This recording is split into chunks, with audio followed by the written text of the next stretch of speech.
Bismillahirrahmanirrahim. Assalamualaikum warahmatullahi wabarakatuh. Nama saya Muhammad Asmi bin Muhammad Amin, Nambuk 130-2020-0118, ingin mempresentasikan materi tentang Message Passing Interface atau MPI dari kelompok 5, ya kelompok saya.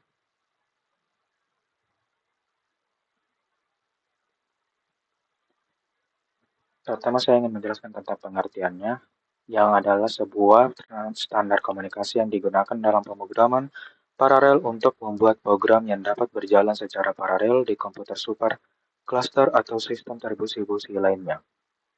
Tipe komunikasi yang pertama adalah point-to-point communication.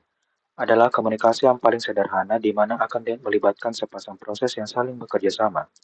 Pada API dari MPI, secara sederhana dapat digunakan MPI underscore send atau MPI underscore receive, di mana dapat mengizinkan terjadinya sebuah proses spesifik. Yang satu dapat mengirimkan data pesan ke sebuah proses spesifik yang lain. Operasi point-to-point communication secara khusus berguna dalam komunikasi yang irregular atau yang berpola. Contoh, sebuah arsitektur data paralel di mana setiap prosesor secara rutin melakukan pertukaran region data dengan sebuah prosesor spesifik lainnya pada setiap langkah kalkulasi, atau pada arsitektur master self di mana sang master akan mengirimkan teks data baru ke proses slave pada saat teks data tersebut sebelumnya telah selesai. Kedua, collective communication. Pada MPI, API melibatkan komunikasi antara semua proses dalam sebuah grup proses dalam artian keseluruhan grup proses atau sebuah subset terdefinisi pada program.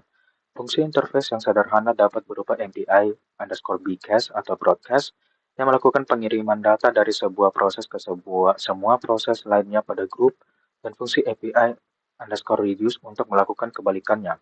Tipe komunikasi memberikan dua keuntungan. Yang pertama, operasi komunikasi tersebut mengizinkan programmer untuk mengekspresikan operasi yang kompleks dengan menggunakan semantik yang sederhana.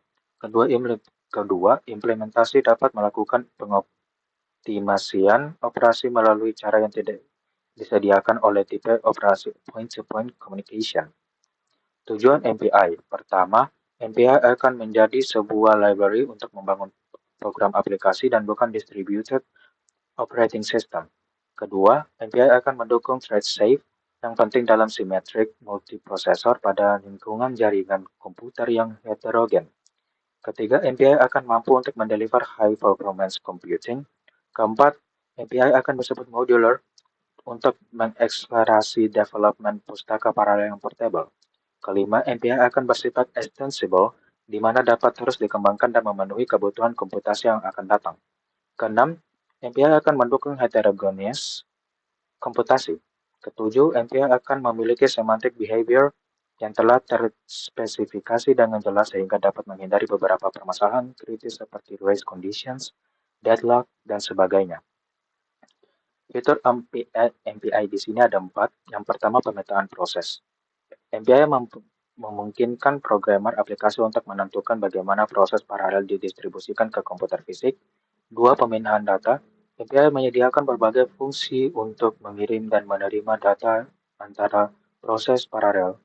3. Pengembangan ekonomi. Dengan meningkatkan aksesibilitas informasi, kita dapat membuka peluang bisnis baru dan mendapatkan akses untuk lebih mudah ke pasar global. 4. Pengelolaan kesalahan. MPI menyediakan fungsi untuk menangani kesalahan yang terjadi selama pengiriman pesan. Type datanya ada MPI int, merupakan tipe data integer standar, MPI short, tipe data integer singkat, MPI long, tipe data integer panjang. 4. MPI float, tipe data desimal, MPI double, tipe data double precision floating point, dengan presisi tinggi dibandingkan float. Yang keenam, MPI char, tipe data karakter, MPI byte, untuk tipe data byte, dan MPI path, tipe data yang digunakan untuk mengemas atau memaking pesan. Kita masuk ke dasar-dasar MPI, inisialisasi dan terminasi. Fungsi MPI int digunakan untuk menginisiasi lingkungan MPI. Fungsi MPI/_finalize digunakan untuk menutup dan membersihkan lingkungan MPI. Di sini, samping sini adalah source code-nya. Silakan dipas ingin melihat lebih. Kemudian ada pengambilan informasi proses.